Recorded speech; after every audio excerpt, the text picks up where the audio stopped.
नमस्कार। चलिए आज एक बहुत ही दिलचस्प कहानी में गोता लगाते हैं। कहानी भारतीय रेलवे की, एक ऐसा सफर जो एक औपनिवेशिक प्रोजेक्ट के तौर पर शुरू हुआ और आज हमारे देश की धड़कन मतलब कि जीवन रेखा बन चुका है। तो एक सवाल है, क्या किसी को पता है कि भारत की पहली ट्रेन आखिर चली कब थी? और इससे भी ज्यादा दिलचस्प सवाल ये है कि इसे बनाया क्यों गया था? यकीन मानिए, इसका जवाब बहुतों को हैरान कर देगा। तो ये सब शुरू कहाँ से हुआ? देखिए, भारत में रेलवे का आइडिया सबसे पहले ईस्ट इंडिया कंपनी को आया था और साफ-साफ कहूँ तो इसके पीछे आम लोगों की भलाई का कोई इरादा नहीं था, बल्कि उनका अपना एक बड़ा स्ट्रेटेजिक प्लान था। जी हाँ, मकसद एकदम साफ था। रेलवे को आम लोगों की सहूलियत के लिए नहीं बनाया जा रहा था। इसका असली उद्देश्य सिर्फ और सिर्फ अंग्रेजों का अपना फायदा था, उनका बिजनेस और उनकी फौज। तो उनके मेन मकसद क्या थे? असल में 3 थे। पहला, अपना बिजनेस फैलाना। दूसरा, अगर कहीं कोई बगावत हो तो फौज को तेजी से एक जगह से दूसरी जगह पहुंचाना। और तीसरा, और ये बहुत जरूरी था उनके लिए, भारत के कच्चे माल को बंदरगाहों तक लाना ताकि उसे आसानी से इंग्लैंड भेजा जा सके। अब कहानी में एंट्री होती है उस आदमी की जिसने इस पूरे आइडिया को एक कागजी प्लान में बदल दिया। हम बात कर रहे हैं लॉर्ड डलहौजी और उनके मास्टर प्लान की। तो कौन थे ये लॉर्ड डलहौजी? वो उस वक्त भारत के गवर्नर जनरल थे और साल 1850 में उन्होंने ही पूरे देश में रेलवे का एक विशाल नेटवर्क बिछाने का पूरा स्ट्रेटेजिक प्लान बनाया। इसी वजह से उन्हें भारतीय रेलवे का फाउंडर प्लानर भी कहा जाता है। और अब कहानी का वो पल जिसका सबको इंतजार था, भारत की पहली पैसेंजर ट्रेन का सफर। वो दिन जिसने इतिहास के पन्नों पर अपना नाम हमेशा के लिए दर्ज कर लिया। वो ऐतिहासिक तारीख थी 16 अप्रैल 1853। सोचिए, इसी दिन भारत के इतिहास में एक बिल्कुल नया चैप्टर शुरू हुआ, जब पहली ट्रेन छुक छुक करती हुई पटरियों पर दौड़ी।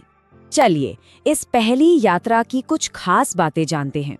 ट्रेन चली थी बॉम्बे के बोरीबंदर स्टेशन से और मंजिल थी ठाणे।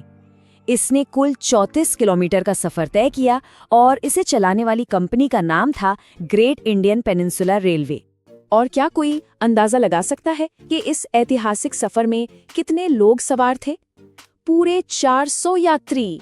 जरा सोचकर देखिए, उस दिन वहां कैसा उत्साह और क्या माहौल रहा होगा। अच्छा, इतनी बड़ी ट्रेन को खींचने के लिए एक इंजन काफी नहीं था। इसे खींचा 3 बहुत ही ताकतवर स्टीम इंजनों ने, और उनके नाम भी क्या खूब थे। पहला इंजन था सिंध, दूसरा था सुल्तान और तीसरा साहिब। जी हाँ, सिंध, सुल्तान और साहिब, इन तीनों ने मिलकर भारत में रेल के सफर की शुरुआत की। वो पहली ट्रेन तो बस एक शुरुआत थी। उसकी कामयाबी के बाद तो जैसे पूरे देश में पटरियों का मतलब लोहे का एक जाल सा बिछना शुरू हो गया। हमारा अगला हिस्सा इसी बारे में है। तो ये एक लाइन से इतना बड़ा नेशनल नेटवर्क बना कैसे? हुआ यूं कि बॉम्बे ठाणे लाइन तो जबरदस्त कामयाब रही। बस फिर क्या था? इसे देखकर देश भर में कई प्राइवेट कंपनियों ने अपनी अपनी रेलवे लाइनें बिछानी शुरू कर दी। बाद में इन सभी अलग अलग लाइनों को एक साथ जोड़ दिया गया और नतीजा हमारे सामने आया, इंडियन रेलवेज। और आज ये दुनिया के सबसे बड़े रेलवे नेटवर्क्स में से एक है। सोचिए, एक छोटे से 34 किलोमीटर के सफर से शुरू होकर आज लाखों किलोमीटर के विशाल नेटवर्क तक। क्या शानदार कहानी है। अब हम आते हैं इस कहानी के सबसे दमदार हिस्से पर, वो महान विरोधाभास।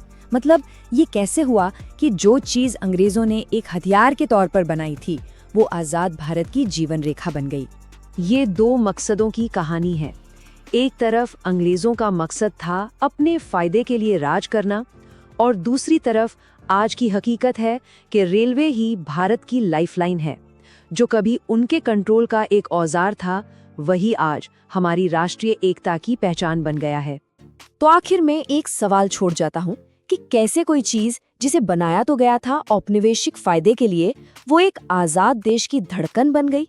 यही भारतीय रेलवे की अविश्वसनीय और बेमिसाल कहानी है। वाकई सोचने वाली बात है ना?